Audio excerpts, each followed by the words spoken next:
एक तर लाखोच्या संख्येनं मराठा समाज जो ह्या राज्यात सामाजिक रचनेमध्ये थोरल्या भावाची भूमिका निभावतो, तो मोठ्या संख्येनं रस्त्यावर उतरतो.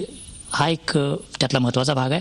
आणि दुसरा तितकाच महत्त्वाचा भाग आहे की हा मोर्चा काहीच बोलत नाही, तो मूक मोर्चा आहे.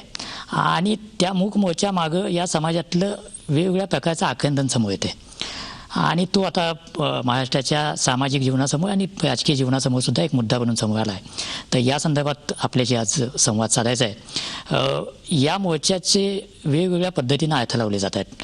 त्याच्यावर तज्ज्ञांची वेगळी मतं आहेत, अभ्यासकांची वेगळी मतं आहेत, सामान्य माणसांपासून राजकीय नेत्यांपर्यंत त्याच्यावरचे आपले त्याचं ॲनालिसिस सुरू आहे.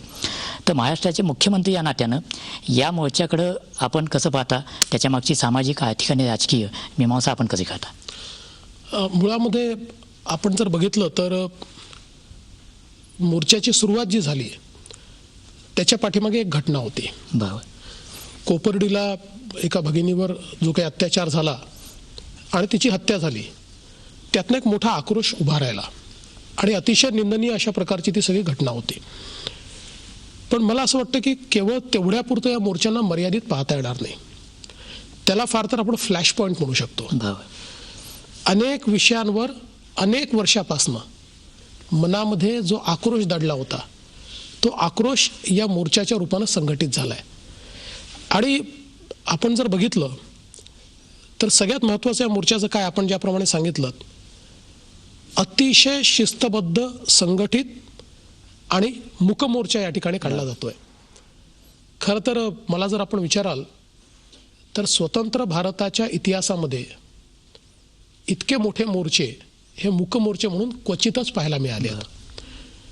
आणि तसा तर मराठा समाज हा एक लढवय्या समाज आहे आणि संघर्ष वर्षानुवर्ष, शतकानुशतकं या ठिकाणी केलेला आहे.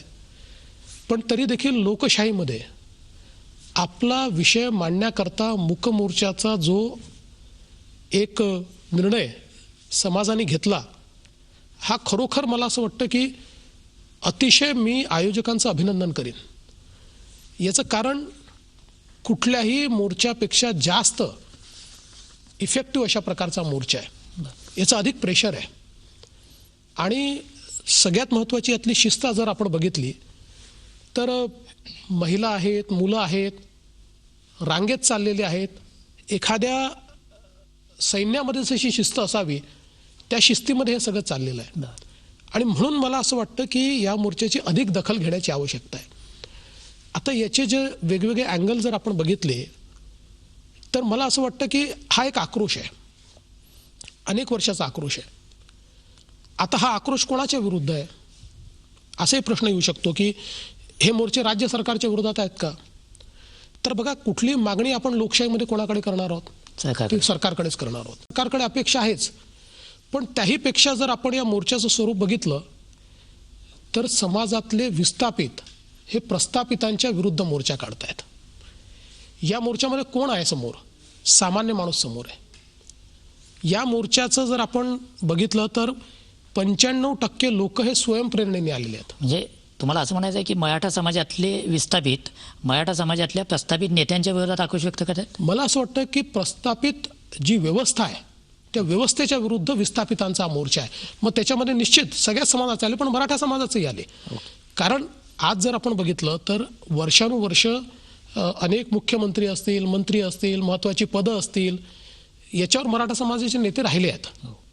पण त्याच वेळी त्याच मराठा समाजामध्ये केवळ त्यांच्याकडे पाहून आपण मराठा समाजाचं आकलन करू शकत नाही. बहुतांश मराठा समाजामध्ये आज गरिबी आहे, आजही शिक्षणाकरता इच्छा असून त्याचा अभाव आहे, आजही वेगवेगळ्या प्रकारचे मागासलेपण त्याचा सामना करावा लागतो. म्हणजे एकीकडे गावामध्ये एक थोरला बंधू म्हणून भूमिका पार पाडायची आणि दुसरीकडे आपले दुःख सांगायचे कोणाला, अशा प्रकारची अवस्था ही मराठा समाजाची आहे. आणि म्हणून निश्चितपणे म्हणजे आपण जर बघितलं तर प्रस्थापित नेत्यांना त्या प्रमाणात त्या ठिकाणी जागा दिली जात नाही आहे. त्यांना सांगितलं जातं तुम्ही मागे उभे राहा, त्यांची भाषणं त्या ठिकाणी होत नाही आहेत. याचा अर्थ असा आहे की समाजामध्ये ज्या लोकांना अनेक वर्षाचा अन्याय झाला, आवाज नव्हता, अशी सगळी मंडळी याच्यामध्ये पुढे आलेली आहेत. आणि विषय देखील जर आपण बघितले तर त्यातले सामाजिक आहेत, आर्थिक आहेत, राजकीय विषयांवर कोणी बोलत नाही आहे. आणि म्हणून मला असं वाटतं की आत्ता या मोर्चाचं आणि हे जे काही राज्यभरात निघत आहेत याची अधिक दखल घेण्याची आवश्यकता आहे. आपण अगदी योग्य गोष्टीकडे निर्देश केला की कोपर्डीची घटना, कोपर्डीमध्ये मुलीवर झालेला अत्याचार ही याच्यासाठी एक फ्लॅश पॉईंट ठरली किंवा टेरिंग पॉईंट ठरली. पण ही घटना घडल्यानंतर हे मोर्चे होईपर्यंत एक बऱ्यापैकी काळ गेला आणि औरंगाबादचा मोर्चा झाल्यानंतर आणखी 1 महिना गेला. तर या सगळ्यामध्ये एकूणच प्रस्थापित राजकीय व्यवस्था, सगळ्याच पक्षांचे राजकीय नेतृत्व हा मराठा समाजातला आक्रोश समजून घेण्यात कमी पडली का? मला वाटतं हो, कदाचित हे शक्य आहे. म्हणजे आक्रोश आहे हे तर लक्षात येत होतं, पण हा एवढा मोठा असं लक्षात येत नव्हतं. म्हणजे काही लोक या ठिकाणी असं म्हणतात की बाबा आता तुमचं राज्य आलं म्हणून हे चाललंय. बरोबर. आमचं राज्य आल्यानंतर तयार झालेल्या समस्या नाही आहेत.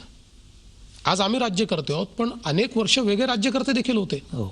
ते सगळे राज्यकर्ते असतील, आम्ही असू, समाजामध्ये आज हा आक्रोश आहे हा कुठेतरी समजून घेण्यात आलेला नाहीये. बरोबर. इतके वर्ष ज्या गोष्टींना आपण ॲड्रेस करायला पाहिजे होतं ते आपण करू शकलेलो नाहीये आणि त्यातनंच ही भूमिका खऱ्या अर्थानं तयार झालेली आहे. मला असं वाटतं की आज जर आपण बघितलं तर जो काही तरुण आहे त्याला शिकायची इच्छा आहे. बरोबर. जो तरुण आहे त्याला पुढे जायचं आहे, पण त्याला संधी मिळत नाही आहे. तो आक्रोश मनामध्ये आहे. बरोबर. आणि म्हणजे मला असं वाटतं की ॲट्रॉसिटीचा तर विषय आहे, पण हा सगळ्यात प्रमुख विषय नाही आहे यातला. हा विषय एक विषय आहे की ज्यातनं गावागावांमध्ये भांडणं लागलेली आहेत, त्याचा काही प्रमाणात दुरुपयोग होतो आहे. पण हे सगळं असलं तरी याच्या पाठीमागची कारणं अनेक आहेत. ती सगळी कारणं जोपर्यंत आपण ॲड्रेस करणार नाही तोपर्यंत या प्रश्नापर्यंत आपण पोहोचू शकत नाही. हा मोर्चा काहीच बोलत नाही हे त्याचं वैशिष्ट्य आहे आणि त्यामुळं बऱ्याच काळात राजकीय व्यवस्थेचा आणि विश्लेषण करणाऱ्यांचा पण यामध्ये गेला की या मोर्चेकऱ्यांची नेमकी मागणी काय, यांना काय मागायचं आहे हे समजून घेण्यात काही काळ गेला. हे काय आहे, पण आता त्यांना काय मागायचं आहे याचे काही सूर समोर येत आहेत. आणि त्यातला एक सूर ज्याचा आपण उल्लेख केला की ॲट्रॉसिटी किंवा दलित अत्याचार प्रतिबंधक कायदा जो आहे, तर या कायद्यामधल्या काही तरतुदी किंवा हा कायद्याचा गैरवापर होतो, चुकीचा वापर होतो आणि त्याच्यामध्ये सामान्य मराठा कुटुंबातली मुलं मोठ्या प्रमाणावर वळली जातात. असेही दाखले दिले जातात की 3-4% त्यातला कन्व्हिक्शनचा रेट आहे या कायद्यानुसार जे काही गुन्हे दाखल केले जातात. आणि सुदैवानं महाराष्ट्राच्या या मोर्चाकारांच्या ऑर्गनायझर्सपैकी किंवा नेत्यापैकी कुणीही असं म्हणत नाही की हा कायदा रद्द करा, हा कायदाच नको, पण या कायद्यामध्ये बदल व्हावा असा मात्र सगळ्यांचा सूर आहे. आपण म्हणजे हे तर उघड आहे की हा कायदा बदलणं हे काही महाराष्ट्राच्या अखत्यारीतलं नाही आहे, पण आपण मुख्यमंत्री आहात, तसंच केंद्रात आणि राज्यात भाजपाची सत्ता आहे आणि आपण त्या पक्षाचे एक ज्येष्ठ नेते पण आहात.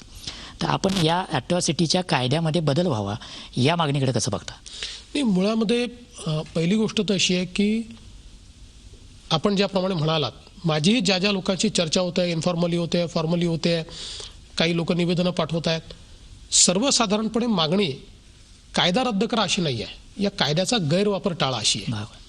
आणि जो काही आक्रोश आहे तो ज्या प्रकारे काही प्रमाणामध्ये त्याचा गैरवापर काही लोकांनी केला, सर्वांनीच केला असं म्हणता येणार नाही, पण काही लोकांनी त्याचा जो गैरवापर केला त्याच्यामुळे आक्रोश मोठा आहे.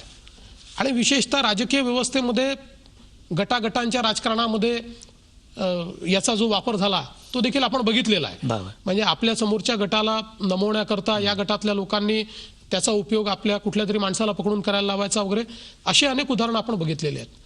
मला असं वाटतं की यातलं महत्त्वाचं काय आहे तर समजा दलित समाजाचे जे पुढारी आहेत, नेते आहेत, यांना जरी आपण विचारलं तरी ते देखील हेच म्हणतील की याचा दुरुपयोग नको आहे. हा कायदा दुरुपयोग करण्याकरता काही दिलेला नाही आहे. आणि म्हणून मला असं वाटतं की अशा प्रकारचे जे प्रश्न आहेत ते समाजातल्या वेगवेगळ्या नेत्यांनी एकत्रित बसून सोडवण्याची आवश्यकता आहे. आज ही प्रगल्भता आपल्याला लोकशाहीमध्ये दाखवावी लागेल. दलित नेते असतील, सवर्ण नेते असतील, मराठा समाजाचे असतील, ओबीसींचे असतील, सगळे समाजातले जे नेते आहेत यांनी बसून कायद्याचा दुरुपयोग टाळण्याकरता काय काय करता येईल हे आपल्याला बघितलं पाहिजे. आणि हे करत असताना आपला जातीय सलोखा टिकवणं हे देखील अत्यंत महत्त्वाचं आहे. म्हणजे मराठा समाजाने मोर्चा काढायचा, मग त्यानंतर दलित समाजाने सांगायचं की आता आम्ही मोर्चा काढू. मला असं वाटतं की असं करणं योग्य नाही आहे. आज मराठा समाजाचे मोर्चे या ठिकाणी निघतायत, ते शांतपणे निघतायत, ते कोणाच्या जातीच्या विरोधात नाही आहेत. आपण जर मोर्चाचं ओरिएंटेशन बघितलं तर बाबा दलितांच्या विरुद्ध मोर्चा आहे, नाही, हा बिलकुल नाही आहे. ठीक आहे, ॲट्रॉसिटीचा एक विषय त्यात आहे, पण इतर अनेक विषय त्याच्यामध्ये आहे. त्यामुळे त्याला प्रतिमोर्चाने काहीतरी आपण उत्तर द्यावं वगैरे अशा प्रकारची जी भूमिका आहे, तर माझी हात जोडून सगळ्या नेत्यांना विनंती आहे, दलित समाजाला विनंती आहे की कोणीही अशा प्रकारे करू नये. मोर्चा आणि प्रतिमोर्चाने उद्या मग ओबीसी समाजाने सांगायचं की आम्ही प्रतिमोर्चा काढू, यांनी महाराष्ट्राचं भलं होणार नाही. हे जे प्रश्न आहेत, हे प्रश्न लोकशाहीमध्ये आपल्याला सोडवता येतात, चर्चेतनं ते सुटू शकतात. एकीकडे दलित समाजाला संरक्षण मिळालं पाहिजे याबद्दल कोणाच्या मनात शंका नाही आहे. दुसरीकडे जर काही गैरउपयोग होत असेल तर त्याच्यावर उपाययोजना काय करायची दलित नेते देखील सांगू शकतात, तेही त्याच्यामध्ये आपल्याला मदत करू शकतात. मी देखील हा प्रयत्न करतोय की सर्व नेत्यांशी या ठिकाणी चर्चा करावी. दलित नेते असतील, मराठा समाजाचे असतील, इतर समाजाचे असतील, आणि नेमका हा प्रश्न जो आहे हा सोडवण्याच्या दृष्टीनं सगळे जर एकत्रित आले तर मला वाटत नाही की हा प्रश्न आपल्याला सोडवता येणार नाही. महाराष्ट्रामध्ये अशी स्थिती नाही आहे. महाराष्ट्रातले सामाजिक प्रश्न महाराष्ट्राने स्वतः सोडवले आहेत. त्यामुळे माझी अपेक्षा आजही अशीच आहे की मोर्चाला प्रतिमोर्चा वगैरे असं करू नये.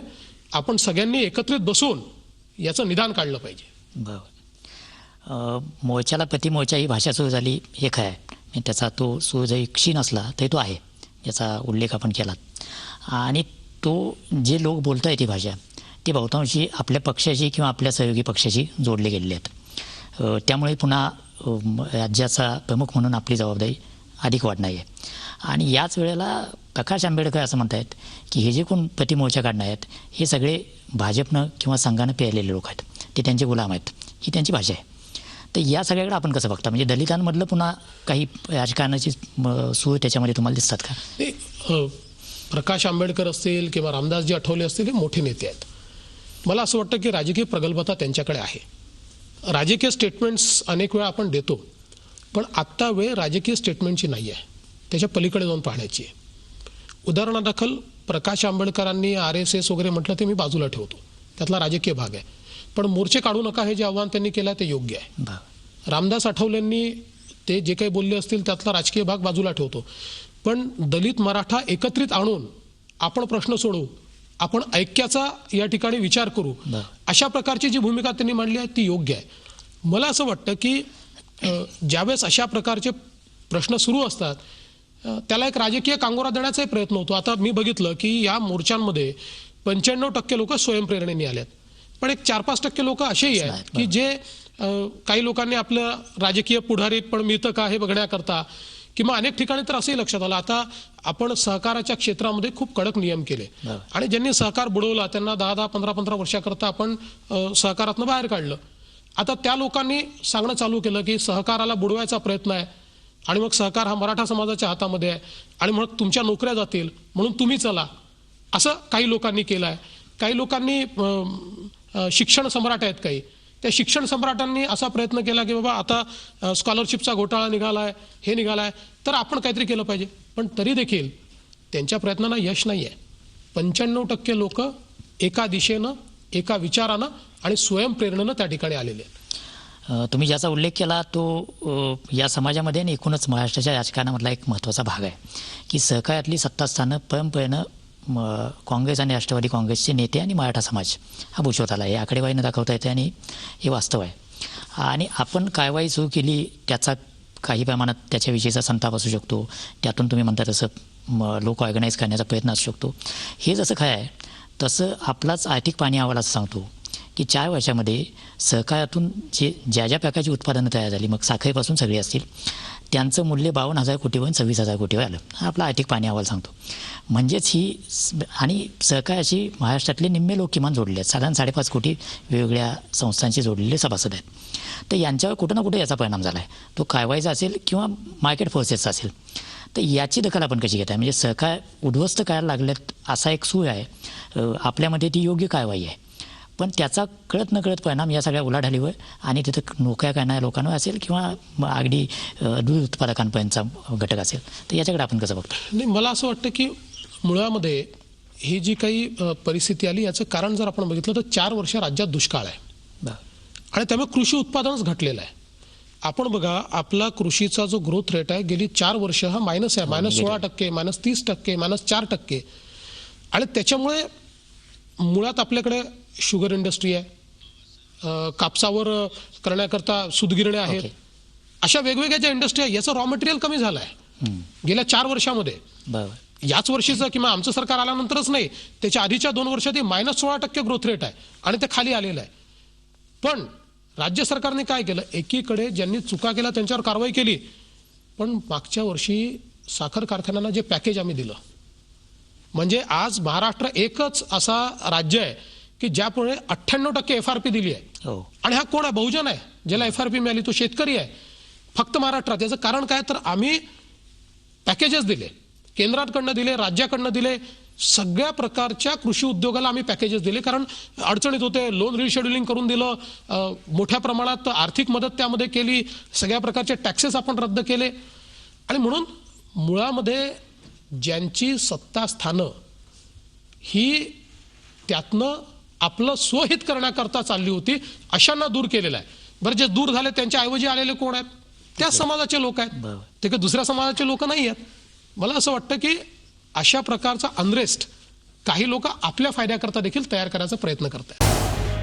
झी 24 तास रहा एक पाऊल पुढे.